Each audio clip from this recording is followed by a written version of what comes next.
All right, so we're playing 3-5-10. We're on the button with 6-4 spades. A regular pro under the gun +1 raises to 30. We could 3-bet this, but if there was more dead money, I'd be more inclined to. With me being the first one to call after these guys fold, I'm just gonna flat. Old man Coffee calls out a small blind, so we're going 3 ways to a flop.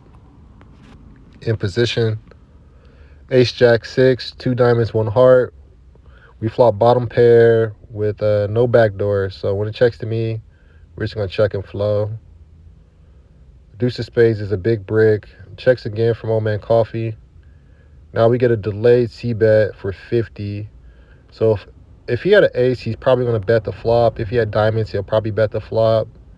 Me on the button, it kind of just seems like he has a jack, and he'd be check calling to me, who could have ace. So I'm just gonna float one here, and see if I can take this pot on the river. But when Old Man Coffee calls, now I'm regretting my flat. But he could just have an ace. He could have diamonds. He only has about 200 behind. So it's just a weird flat from him again. So when he checks for a third time, I know he doesn't have diamonds. And when the original raiser checks, he doesn't have diamonds. So I'm just going to rep the diamonds here. So we take the lead for 235, which would be all into the small blind. He folds. Now we just have to get through the pro. Yeah, I'm nervous. I'm not going to lie.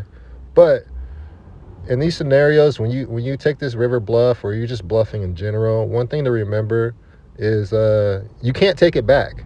You can't, like, oh, I made a mistake, I don't want to do that anymore. Like, you got to man up. You got to stand on your grounds, 10 toes down,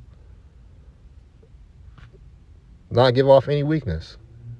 Sure, I am nervous, but like, this dude's a pro. I'm telling you, he's a pro, and I'm not just saying that to like boost myself. But one, he has to be able to see the bluff. Two, he has to be able to believe the bluff. And he does. You know what I'm saying? Like, we get it through.